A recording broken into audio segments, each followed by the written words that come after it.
Thanks, Dan. Thanks, Dan. So, 1inFive, as you see here. It's the theme of our event tonight. And 1inFive are the odds of winning a prize in one of our raffles tonight. These are phenomenal odds that any punter would love to win in any lotto draw they entered. But in the lottery of life, 1inFive are the staggering odds that you will be, if you live in this country, sexually assaulted before the age of 18. Ladies and gentlemen, my name is Kevin Whitley, and I was the unfortunate enough to have been one of those 1inFive lottery of life winners. I was sexually assaulted as a young boy of 8 by Philip William Doyle. If you grew up in the St George area, you may well have met Mr Doyle. He was the owner and operator of the Oatley Cochrane Hurstville Mecca theatres. Mr Doyle ran these theatres utilising children and teenagers as his staff and made a small fortune off their backs. I was about 17 years of age when I finally managed to break free of his hold, and I thought I was really strong for doing so. But that wasn't the case. He really didn't care less, because he'd surrounded himself with plenty of other young victims to play with and continued sexually assaulting children for decades. One of those children is here with us tonight, Mark Lawrence. Like many victims, I kept my dark secret for more than 4 decades. Never told a living soul about what happened to me. Why? Because that's exactly the way predators like it. And they meticulously groom their victims to remain silent. As children, we're told by the predator that this is to be kept secret, with veiled and often not so veiled threats that we get into trouble from the police or our parents, or even threats of violence against loved ones. And often special treats or favours would be withdrawn if the secret were ever revealed. We suffer feelings of guilt and shame, and are made to feel it was all our fault. We suffer feelings of humiliation, embarrassment and doubt. Would we even be believed if we spoke up? Feelings of inadequacy and anxiety, and all of this ripples through our life and into adulthood. And to cope, we often lock those dreadful memories of the past into the deep, dark oceans of our mind. Our voices are taken away, and that's precisely what the predator wants and relies upon for their survival. Silence is their friend. And I've made it my mission to now tell my story and raise awareness of this scourge. And I want every victim of child sexual assault, all of the silent 1inFive victims, to have a voice and know that they can make a difference. Not only to expose their perpetrators and the scourge of CSA, but most importantly for themselves, to take power back and the energy that these vampires stole from them as children. Mr Doyle is now in jail. Because after decades of silence, I decided in 2009 to start my journey of recovery and take back the power that was stolen from me as a child. I reported his crimes that took place nearly 50 years prior to the police, never really sure that I'd be believed, but determined to tell my story nevertheless. What I didn't know then, when I apprehensively walked into Hurstville Police Station, was that this small step of mine, this small ripple in the pond, would soon turn into a tsunami that would not only bring Mr Doyle, the Mecca monster, bring down Mr Doyle, the Mecca monster, but also create a sea of ripples that would reach out and bring positive change to so many others that I'd not yet met, enriching their lives and my own. This, ladies and gentlemen, is the ripple effect in action. This ripple effect is not something that I contemplated at the outset of my journey, but it is real, and it will become apparent to every person that stands up and speaks out against child sexual abuse. We all witnessed another striking example of this just a week ago, when a young dairy farmer's daughter posted on Facebook about how unfairly her dad and the dairy industry were being treated by the powerful supermarket chains. In less than a week, this small ripple reached so many people that it caused a tsunami of change, which we now see in a $500 million rescue package by the federal government. It is this ripple effect that is the very reason we are here tonight. One of the small ripples of change that resulted from my actions to bring Mr. Doyle to justice was a letter that I received from a woman I'd never met. The letter, which was handwritten in 2013, a year or so after Mr. Doyle's sentencing, thanked me for my actions and the encouragement and inspiration it provided her in taking control of her own life.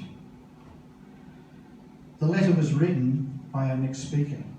Her name is Margaret Melkie, and she is one of the most courageous and inspirational people I've ever met. Margaret, as you've heard, is Mr. Doyle's niece.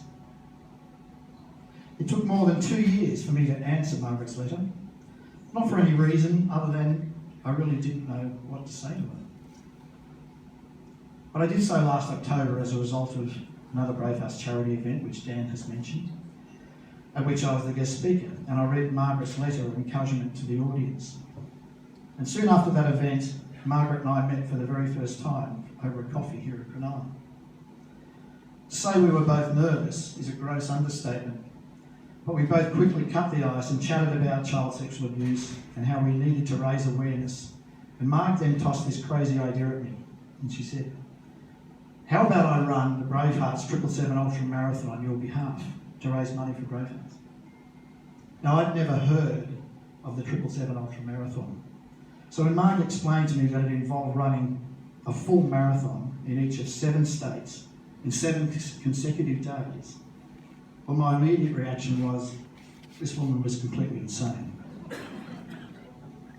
But the more I thought about it, the more we chatted, the more I became to realise that it was a bloody brilliant idea. The CSA victim and the pedophile's niece teaming up to raise money for an organisation that seeks to protect children from the very crime that I've suffered. It's bloody brilliant. And so, Team Ripple Effect was born. And I'd like to now introduce that team to you. So please welcome Margaret Melkie. Please come to the front.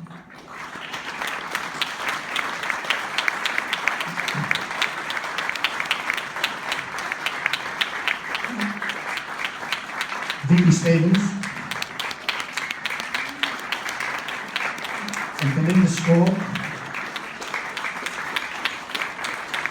My friend, Mr. Mark Lawrence. Come on down, Mark. Paul Day. Ray Paul. And Penny Day.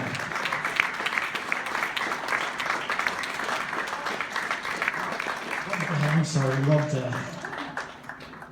Are they here? Here comes Rob. Good on you, Rob.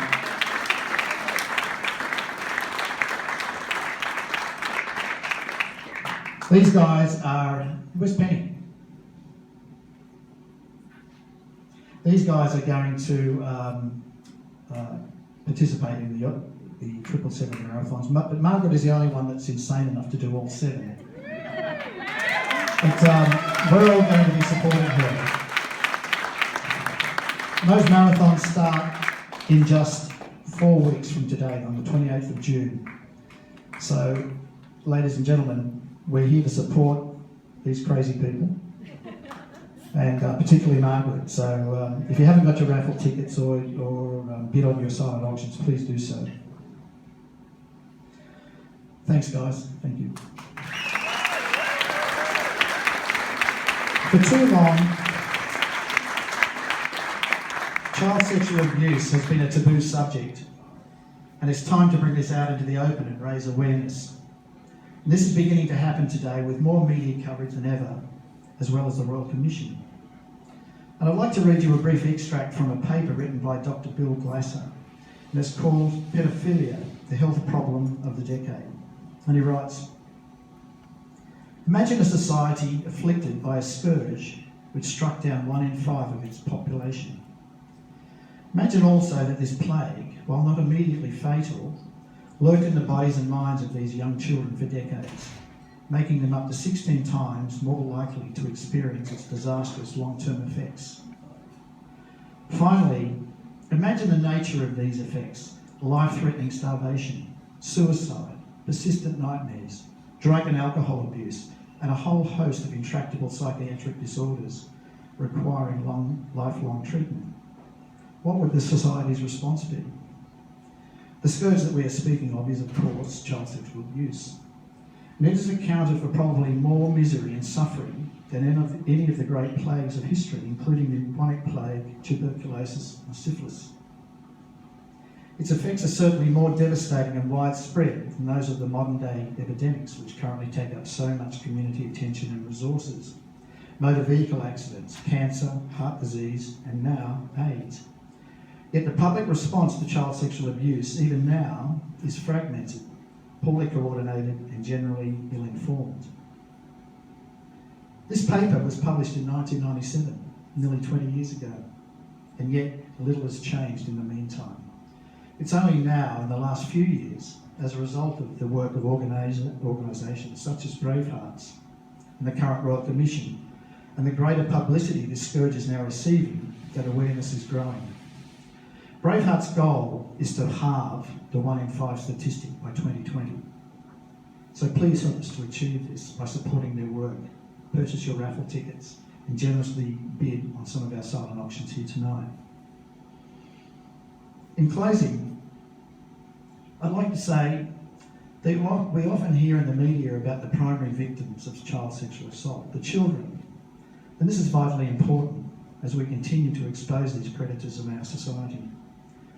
But what we rarely hear of are the vast numbers of secondary victims of these crimes, the families, the friends, the relatives of the primary victims, the police officers that have to investigate these crimes day in and day out. And also the little realised torment that the families and relatives of the actual pedophile must face. They too are victims of this crime. I've asked Margaret to speak tonight about her and her family's experiences. So please welcome my friend and teammate, Margaret Melkie, to the stage. Thank you.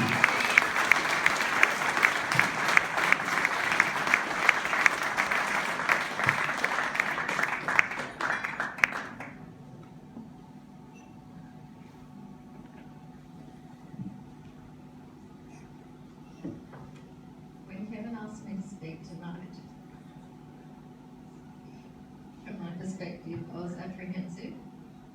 Not because I'm uncomfortable discussing it, but because I didn't want to focus on me or my family's struggles. It to me would be disrespectful, to say the least, to think that our experience is at all relevant compared to the unimaginable suffering of those opposite me in the courtroom at that sentencing hearing. Yes, we were devastated. Yes, it changed my world forever and changed even how I look back at my childhood memories. I could tell you that I felt like a loss, like someone I loved had died, except I grieved for a person who was still alive. They'd probably never even thought of me and the rest of the family and wondered how we were doing. That certainly would be a dimension of my truth, but it's not the important dimension. I wish he didn't do the terrible things that he did, but I most certainly do not wish that the truth was not revealed. I want to make that very clear. Despite the tragedy that the truth unveiled for us, there is not a single ounce of me that wishes that you remain silent. And I have not heard from a single relation that opposes our working together. In fact, some of them have joined us tonight, while others have sponsored us, donated prizes, and sent messages of support. The truth needs telling, and there has been so much good that has come from you sharing your story, your truth. Any discomfort that truth causes is a discomfort that we must be prepared to wear and share in order to create a safer future for our children. I mentioned the word grief earlier. I chose that word mindfully. It is usually reserved to reference death, but there are many situations in which people experience grief and loss. And as numerous as those situations may be, so too is the response to loss, diverse and changeable. I very much respect the way in which family members have processed this in their own way. Whether it was to put it aside and get on with things, talk it through again and again until it made sense out loud, apply themselves to their work with great purpose, or hold their children closer than ever. I myself have done all of these things. I went through a process of stages to come to where I am today. It wasn't always so black and white for me. My initial response when Daniel's story ran on Channel 10 of my uncle's arrest was to urgently secure his safety. I believed he was a risk to himself and I wanted someone with him as soon as possible. I didn't doubt that there was truth to the allegations, but my response was to protect of the same. I have struggled with every piece of media coverage. You cannot erase a lifetime of love and admiration and trust without experiencing some sort of collateral damage. For me and my family, this has been a difficult process that we have undertaken with the hope that our discomfort and exposure is worth experiencing for the benefit of others. Just as every survivor has a family that shares their journey, so too does every predator. While we know his actions are not our own, they weigh very heavily on us nonetheless. As the case proceeded and the trials began, I followed them. Not in particular the details, but rather how my uncle and his associates chose to handle themselves. And over time, I moved through many emotions.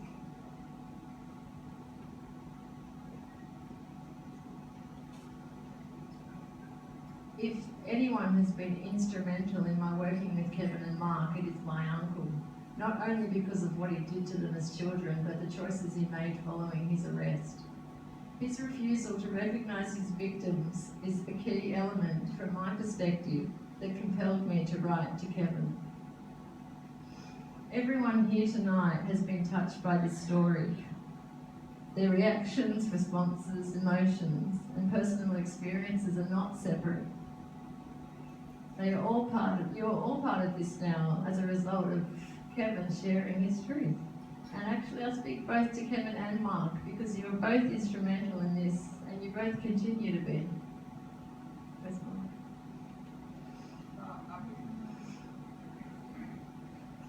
Every action has a ripple. It is so easy for the actions of those people that devastate our lives to continue to engulf us and those around us. The ripple effect of tragic circumstances too often writes our future. This is why our team's quest to continue a positive ripple effect is so important. This began as a ripple caused by my uncle's actions, but we stand together to take the energy back and create a new ripple, one of hope and resilience and unity. Our team is called the ripple effect. It was a line in a letter I wrote to Kevin several years ago. And Kevin used it to formulate an amazing speech of hope and survival at a previous Bravehearts event. Now we stand together under its banner, not just those who are running, but as a community. A statistic of 1 in 5 means the issue is everyone's to own. It's a staggering statistic. But with hope, sadness, anger, fury, heartache, and sheer desperation, we will run across the country. Not only with the goal of helping those affected to survive, but with stubborn determination to ensure they thrive. For me personally, I am running for my own children. My husband and I have 2 children. Shortly after I wrote to Kevin and 10 years after having my daughter, I received the surprising news that I was expecting a son. This news further heightened my resolve and had me revisit and reflect a great deal on the past. It is so important to us that our children know that silence, regardless of the scenario, only protects the perpetrator. Kevin and Mark have given me an incredible opportunity to join their campaign. I take that responsibility very seriously, and I promise to run my heart out for the 1 in 5 who need my voice. I also want to thank them both for allowing me to find a meaningful way to process my sadness, and I hope that I have helped them too. You both took a risk collaborating with me. You had no reason to trust me, but thank you for taking that risk. I have promised you that I will consider your survival journey first and foremost at every turn, and I will continue to do that as we take on the 777.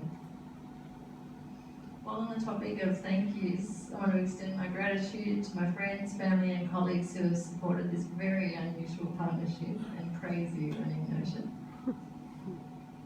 Perhaps those who know me best know that telling me I can't do something only makes me dig my heels in and do it with even more determination. I have a precious group of cherished friends who I have known long enough that they know my past struggles and me theirs. They are here tonight, and I am so grateful for our shared experiences. Thank you for being here. I need to particularly mention Belle. She's faced her share of hardships growing up as a survivor, and is quite the inspiration to me, as her response to tough times has been to give to the world with all her heart. It is a heart with an unlimited supply of goodness. She has asked me to express her gratitude to Kevin and Mark for showing their bravery as survivors, not to be ashamed of their stories, and to speak up to help others. She felt compelled to also help and create her own ripples by flying up to the Gold Coast to run the last marathon with us. I'm so grateful to have you with me. She actually ran the first fun run I did after recovering from illness. And she continues to teach me so much about strength and humility.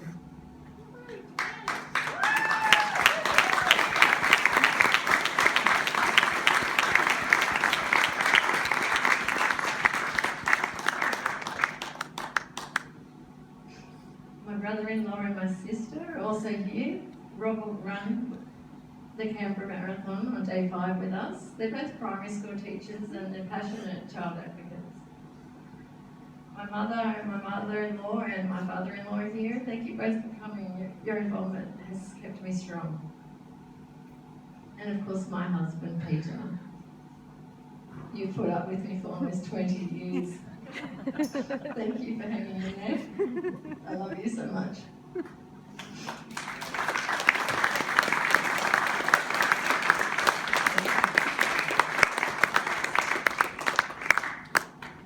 Lastly, to everyone who has shared their own experience of CSA with me since starting our Bravehearts campaign and throughout my career in mental health.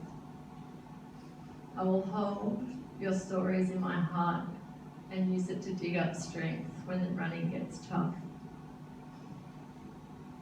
Broken hearts may hurt, but they do heal, and when they do, they make you stronger than you ever imagined you could be.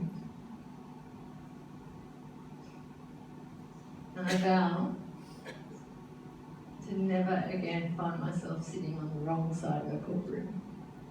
Thank you.